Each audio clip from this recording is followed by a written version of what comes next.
চক্ৰবিশ্ৰী এমি মাদ্ৰাছাৰ শিক্ষক ইউসুফ আলী ডাঙৰীয়াই আমাৰ বাইদেউলৈ এখন সুনাম গামোচা সম্বৰ্ধনা আগবঢ়াইছে।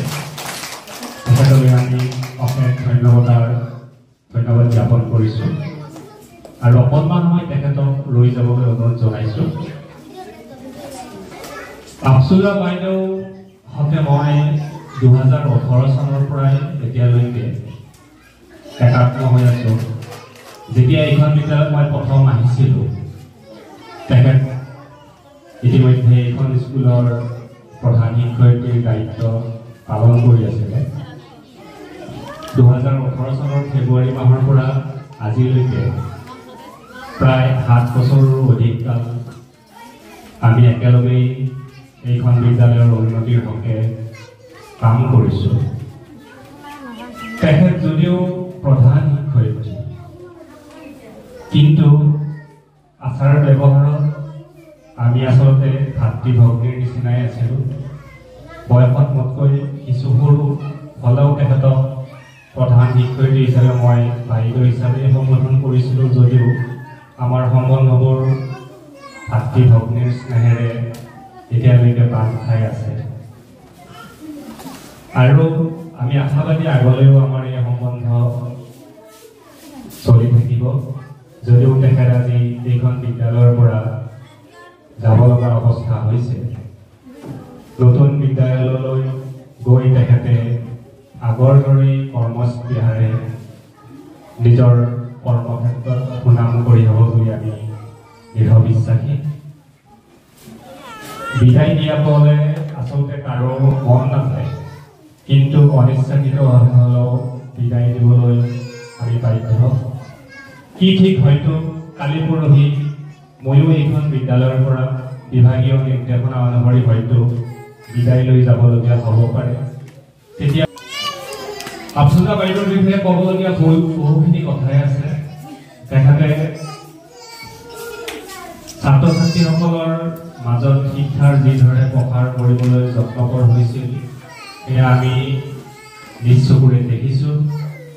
আৰু চবতকৈ ডাঙৰ কথা হ'ল তেখেতে নিজে শিকাৰ যিটো প্ৰৱণতা, সেইটো আচলতে মানিবলগীয়া। তেখেতে নজনা কথা এটা জানিবলৈ সদায় আগ্ৰহী হৈ থাকে আৰু যদিও তেখেত প্ৰধান শিক্ষক, তথাপিতো কিবা যদি নুবুজা কথা থাকে আমাৰ সহকৰ্মীসকলৰ পৰা বুজিবলৈ চেষ্টা কেতিয়াও ত্ৰুটি নকৰে বা তেখেতে কেতিয়াও লাজ অনুভৱ নকৰে যে মই এইটো কথা নাজানো।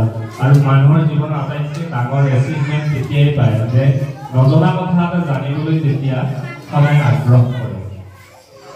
আৰু আমি বৰ গৌৰৱ অনুভৱ কৰোঁ যে তেখেতে আমাৰ এই বিদ্যালয়ৰ পৰাই প্ৰতিনিধিত্ব কৰি জিলাৰ নীতি শিক্ষয়িত্ৰীৰ বঁটা লাভ কৰিবলৈ সক্ষম হৈছে। আমি তেখেতক লৈ গৌৰৱ কৰোঁ আৰু আমাৰ ক্লাষ্টাৰ ৰিচোৰ্চ চেণ্টাৰৰ ভিতৰত হয়তো তেখেত প্ৰথম যে আমাৰ এই জিলাৰ নীতি শিক্ষকৰ বঁটা লাভ কৰিবলৈ সক্ষম হৈছে। লগতে আমাৰ এই বিদ্যালয়ৰ 3টাকৈ বৰ্ষকালত একাধিক্ৰমে A+ গ্ৰেড পাবলৈ গুণোৎসৱত সক্ষম হৈছোঁ তেখেতৰ একান্ত প্ৰচেষ্টাত। লগতে আমাৰো সহযোগিতা তাতে আছে, যদিও মূল চাবিকাঠি আচলতে প্ৰধান শিক্ষকৰ হাততেই থাকে। গতিকে আমি তেখেতৰ এই কষ্ট সহিষ্ণুতালৈ সদায় শ্ৰদ্ধা আৰু কৃতজ্ঞতা জনাইছোঁ। আমি তেখেতক বিদায় দিব নিবিচাৰিলেও তেখেত যাবই লাগিব আৰু আমি আশাবাদী ভৱিষ্যত সময়ত তেখেতে আমাৰ এই বিদ্যালয়ৰ বিভিন্ন উৎসৱ পাৰ্বণ আৰু অভাৱ অভিযোগৰ সময়ত আমালৈ প্ৰতিপল সহায়ৰ হাত আগবঢ়াব। 2017 চনত যেতিয়া আফছুজা তালৈকে আহিছিলে, মোৰ কথা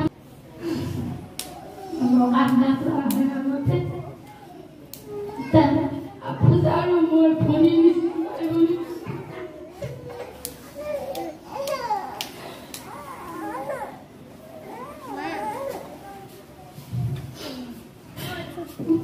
আমাৰ নিচিনা বান্ধৱী বা ভাই ভনী কোনো নাই, তেনেকুৱা হয়তো স্কুলৰ সহকৰ্মী এনেকুৱা নাই।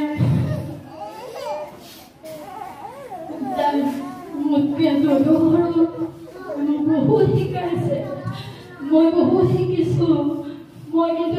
যাব পৰা নাই মই মৰমহে দিব পাৰোঁ আপোনাৰ মই নিজনী লগলৈ এখন বিদ্যালয় বহুত ভাল কৰিবলৈ চেষ্টা কৰিছোঁ নিজৰ ঘৰখন বুলি ভাবোঁ স্কুলত বেছিখিনি সময় থাকোঁ স্কুলখন ভাল হওক এনেকৈ ভাল কৰাৰ চিন্তা আপোনাৰ বহুত মানে চেষ্টা কৰিছে সেই চাগে ইমানখিনি আগবাঢ়ি আছে প্ৰথম অৱস্থাত একোৱে নাছিলে তাৰপিছত আপোনাৰ বহুত এক্টিভ হয় ছ'চিয়েল মিডিয়াত ধুনীয়াকৈ তাক বহুতবিলাক আগবঢ়াই লৈ গৈছে ষ্টুডেণ্টবিলাকক ধুনীয়াকৈ ইউটিউব চেনেল এটা গঠন কৰি ধুনীয়াকৈ এইবিলাক মেমৰিবিলাক ৰাখিবলৈ চেষ্টা কৰিছে সেইবাবে তেখেতক মই ধন্যবাদ জনাইছোঁ সেয়া আমাৰ মেমৰি ৰৈ যাব আৰু সেইটো মই ক'ব পাৰিম তেওঁৰ নিচিনা মই সহকৰ্মী ভণ্টিমান নাপাওঁ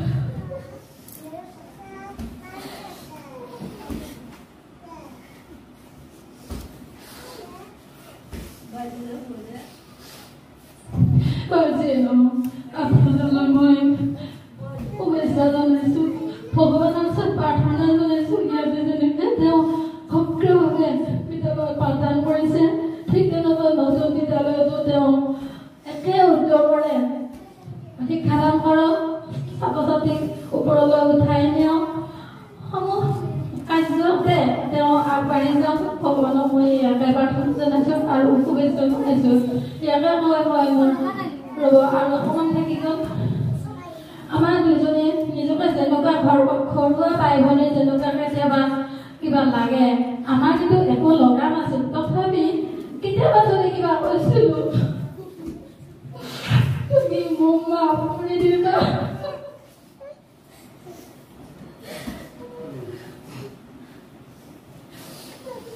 মই কোনোদিনে নাৰাখিবা মনত মোৰ বক্তব্য সামৰণি মাৰিছোঁ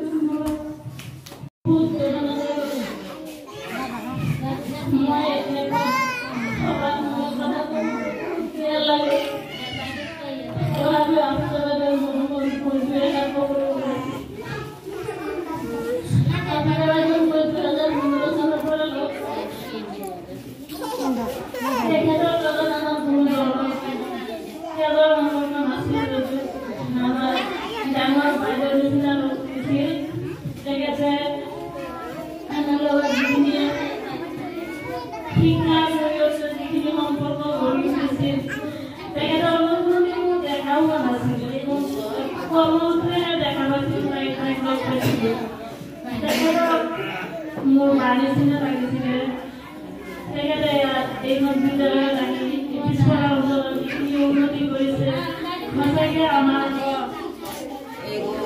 আমি সদায়